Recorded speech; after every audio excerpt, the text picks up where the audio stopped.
नमस्कार, स्वागत है आप सभी का YouTube channel knowledge TV. Haryana 16 अगस्त हरियाणा से बड़ी खबरें सामने आ रही हैं, बड़ी घोषणाएं, ऐलान। दोपहर 2 बजे तक हरियाणा मुख्यमंत्री की बड़ी घोषणाएं। तो क्या है पूरी जानकारियां, ये देखते हैं। हरियाणा की सबसे तेज़, सबसे सटीक जानकारी के लिए यूट्यूब चैनल नॉलेज टीवी को सब्सक्राइब ज़रूर कर लें, बेल आइकन ज़रूर दबाएं जिससे वीडियो का नोटिफिकेशन आपके पास पहुंच सके। तो आइए देखते हैं हरियाणा से इस समय की 8 बड़ी खबरें, घोषणा, आदेश, निर्देश, ऐलान। तो पहली बड़ी घोषणा हरियाणा से, हरियाणा मुख्यमंत्री ने आज सुबह प्रेस कॉन्फ्रेंस कर बड़ी घोषणाएं की हैं।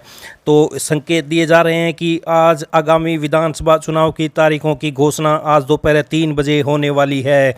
चुनाव आयोग ने इस महत्वपूर्ण ऐलान के लिए सभी तैयारियां पूरी कर ली हैं। पूरे राज्य में राजनीतिक दल और जनता इस घोषणा को बेसब्री से इंतजार कर रहे हैं ताकि वे चुनावी रणनीतियों को अंतिम रूप दे सकें। पिछले चुनाव के मुकाबले इस बार कुछ नए मुद्दे भी उभर कर सामने आ सकते हैं, जिनमें किसानों के मुद्दे, बेरोजगारी और राज्य के विकास की गति प्रमुख हैं। तो चुनाव के तारीखों के ऐलान के बाद राज्य में आदर्श आचार संहिता लागू हो जाएगी। राज्य की 90 विधानसभा सीटों के लिए यह चुनाव काफ़ी अहम होने वाला है और सभी प्रमुख दल इस पर कड़ी नज़र रखे हुए हैं। चुनाव आयोग की घोषणा का इंतजार अब कुछ घंटों का है, जिसके बाद राज्य में चुनावी बिगुल बच जाएगा। वहीं आज घोषणा हो सकती है। क्या चुनाव की घोषणा के सवाल पर सीएम नायब सिंह सैनी बोले, यह किसने कहा और चुनाव समय पर होंगे। कहा कि कांग्रेस बीजेपी के लिए कोई चुनौती नहीं है। तो आप देख सकते हैं हरियाणा से बड़ी हलचल। चुनाव आयोग दोपहर 3 बजे करेगा तारीखों का ऐलान, राजनीतिक हलचलें तेज, सीएम बोले समय पर होंगे चुनाव। तो ये बड़ी खबर सामने आ रही है। सुबह मुख्यमंत्री ने बड़ी घोषणाएं की हैं। आइए दूसरी बड़ी घोषणा देखते हैं। मुख्यमंत्री ने शुक्रवार को चंडीगढ़ में फसलों के लिए बोनस राशि जारी कर दी है। सीएम ने बटन दबाकर किसानों के खाते में बोनस राशि जारी की। 5,20,000 किसानों के लिए 525 करोड़ की किस्त जारी की गई है। प्रेस कॉन्फ्रेंस में सीएम ने कहा कि किसानों को 200 रुपये प्रति एकड़ के रूप में बोनस देंगे। मुख्यमंत्री ने प्रदेश के दुग्ध विक्रेताओं के लिए भी घोषणा की कि जो विक्रेता घर घर जाकर दूध की आपूर्ति करता है उसे लाभ मिलेगा। जिनकी पारिवारिक आय 3 लाख सालाना है उन्हें दयालु योजना के तहत कवर किया जाएगा। इस योजना से मृत्यु या विकलांगता पर आर्थिक सहायता दी जाएगी। दूध वितरकों को वित्तीय सहायता दी जाएगी और उनका बीमा भी कराया जाएगा। सीएम ने ऐलान किया कि 8 जिलों में पशु चिकित्सा क्लिनिक खोले जाएंगे। सभी सुविधाएं होंगी। ये क्लिनिक पंचकुला, कैथल, करनाल, हिसार, झज्जर, गुरुग्राम, फरीदाबाद, यमुनानगर में खुलेंगे। पॉलीक्लिनिक, राज्य के पशुपालकों को पशु चिकित्सालय की सुविधा मिलेगी। बारिश कम होने से किसानों के खाते में 2-2 हज़ार रुपये भेज रहे हैं। हमारी सरकार हर वर्ग के प्रति समर्पित है। तो सीएम नायब सैनी का सुबह ऐलान, 8 जिलों में खोले जाएंगे पशु चिकित्सा क्लिनिक। फसल बोनस राशि की पहली किस्त जारी कर दी गई है। तो ये देख सकते हैं हमारी कैबिनेट ने फैसला लिया था कि हम किसानों को 2,000 रुपये प्रति एकड़ बोनस के रूप में देंगे और आज हमने हरियाणा के 5,20,000 किसानों के खाते में 525 करोड़ रुपए की पहली किस्त जारी कर दी है, मुख्यमंत्री नायब सिंह सैनी का कहना है। आइए अगली बड़ी घोषणा देखते हैं। तो अगली बड़ी घोषणा आज सुबह हरियाणा मुख्यमंत्री की घर घर जाकर दूध की आपूर्ति करने वाले विक्रेताओं को दयालु योजना के तहत कवर करने की घोषणा की है। तो 3 लाख तक की वार्षिक पारिवारिक आय वालों को मृत्यु या स्थायी दिव्यांगता की स्थिति में मिलेगी वित्तीय सहायता। तो ये आज सुबह प्रेस कॉन्फ्रेंस में मुख्यमंत्री की बड़ी घोषणा। तो आज चुनाव की तारीखों का ऐलान भी हो सकता है। तो आइए अगली बड़ी घोषणा देखते हैं। हरियाणा के मुख्यमंत्री नायब सिंह सैनी ने अग्रोहा के विकास को गति प्रदान करने के लिए Hisar metropolitan development authority Agroha को शामिल करने की घोषणा की है। अब इसे Hisar Agroha metropolitan development authority के नाम से जाना जाएगा। तो ये मुख्यमंत्री की बड़ी घोषणा।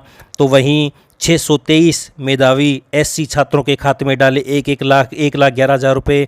मेधावी योजना के तहत प्रदेश सरकार ने 12वीं कक्षा में 90% से अधिक अंक लेने वाले अनुसूचित जाति के 623 छात्रों के खाते में प्रत्येक के 1,11,000 रुपये डाल दिए हैं। शेष 43 छात्रों का बैंक डाटा सत्यापित होते ही राशि जारी कर दी जाएगी। सिरसा में सर्वाधिक 89, हिसार में 83 और जींद में 69 छात्रों को योजना का लाभ मिला है। शैक्षणिक वर्ष 2023-24 में कुल 700 मेधावी छात्र इस योजना के पात्र बने हैं। 623 छात्रों का बैंक डाटा सत्यापित हो चुका है और उन्हें राशि दे दी है। तो वहीं अगली बड़ी घोषणा, हरियाणा में रक्षाबंधन पर सभी आंगनवाड़ी कार्यकर्ताओं और सहायिकाओं को सरकार की ओर से 1,111 रुपये का शगुन दिया जाएगा। शगुन की राशि सीधे खाते में आएगी। मुख्यमंत्री नायब सिंह सैनी ने खुद इसकी घोषणा की। शगुन की राशि डिस्ट्रिक्ट प्लानिंग ऑफिसर के माध्यम से दी जाएगी। फैसले से 51,000 आंगनवाड़ी कार्यकर्ताओं और सहायिकाओं को लाभ होगा।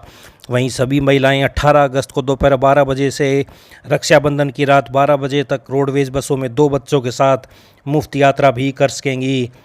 तो ये आप देख सकते हैं। हरियाणा में कौशल रोजगार निगम तथा आउटसोर्सिंग पॉलिसी पार्ट 1 और 2 के आधार पर लगे 1,20,000 कर्मचारियों को जॉब सिक्योरिटी देने के अपने वादे को प्रदेश सरकार ने पूरा कर दिया है। स्वतंत्रता दिवस की पूर्व संध्या पर राज्य सरकार इस संबंध में अध्यादेश लेकर आई है।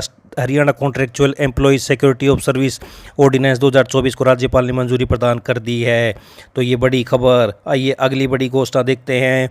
हरियाणा में चल रही तृतीय श्रेणी पदों की भर्ती के तहत 20,257 पदों के लिए 6 जिलों में सामान्य पात्रता परीक्षा की मुख्य परीक्षा होगी। तो ग्रुप 56-57 के लिए 17 और 18 अगस्त को कुरुक्षेत्र, करनाल, पंचकुला, अंबाला, यमुनानगर और पानीपत में यह परीक्षाएं होंगी।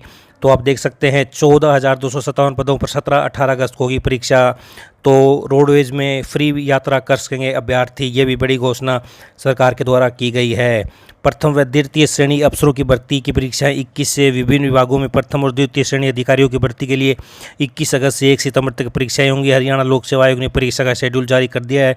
बागवानी, कृषि, आयुष, हरियाणा बीज विकास निगम और FSL मधुबन में विभिन्न पदों के लिए यह भर्तियां होनी है। आइए अगली बड़ी घोषणा देखते हैं। तो संविदा कर्मचारियों की रिटायरमेंट तक जॉब गारंटी को लेकर लाए गए अध्यादेश पर राज्यपाल ने मोहर लगा दी है। नए अध्यादेश के अनुसार किसी भी सरकारी अधिकारी, कर्मचारी या किसी अन्य व्यक्ति अपराधीकरण के खिलाफ कोई भी कानूनी कार्रवाई नहीं की जा सकती। पात्र संविदा कर्मचारी रिटायरमेंट की उम्र तक कार्यरत रहेंगे। गेस्ट टीचर्स को भी इनकी तरह सभी सुविधाएं मिलेंगी। तो वहीं गौशालाओं का 100% टैक्स माफ़ कर दिया गया है। यदि गौशाला के किसी हिस्से का वाणिज्यिक इस्तेमाल हो रहा है तो उसका प्रॉपर्टी टैक्स वाणिज्यिक दर से लिया जाएगा। किसानों को अभियाना माफ़ी की अधिसूचना जारी कर दी गई है, जिसके अनुसार किसानों का 133.55 करोड़ रुपए अभियाना के माफ़ किए हैं। अभियान 1 अप्रैल से समाप्त कर दिया है। तो आइए अगली बड़ी घोषणा देखते हैं। तो ये फतेहाबाद जिले से बड़ी खबर सामने आ रही है। वर्ष 2024-25 के दौरान RKVY स्कीम के तहत कृषि यंत्रों पर 50% अनुदान राशि के लिए कृषि यंत्र, super seeder, happy seeder, rotary stationary, straw baler और स्ट्रो रैक के ऑनलाइन अनुदान प्रमाण पत्र के लिए जरूरी दस्तावेज 27 अगस्त तक सहायक कृषि अभियंता फतेहाबाद के कार्यालय में जमा कराएं। तो ये देख सकते हैं। व्यक्तिगत श्रेणी किसान रंगीन पासपोर्ट साइज फोटो, ट्रैक्टर की वैध RC, कृषि भूमि की पटवारी रिपोर्ट, बैंक खाता, पैन कार्ड, आधार कार्ड, परिवार पहचान पत्र, मेरी फसल मेरा ब्यौरा का पंजीकरण की कॉपी व यदि अनुसूचित जाति से संबंधित प्रमाण पत्र आदि दस्तावेज जमा कराने होंगे। तो ये हरियाणा से इस समय की बड़ी खबर सामने आ रही है। पल पल की जानकारी के लिए यूट्यूब चैनल नॉलेज टीवी को सब्सक्राइब जरूर कर लें, बेल आइकन जरूर प्रेस करें, जिससे अगली जानकारी आपको समय समय पर मिलती रहे। तो इस अपडेट में इतना ही। वीडियो को ज़्यादा से ज़्यादा लाइक करें, शेयर करें, सब्सक्राइब करें। तो इस अपडेट में इतना ही। हरियाणा की पल पल की जानकारी के लिए चैनल को सब्सक्राइब करना ना भूलें। धन्यवाद।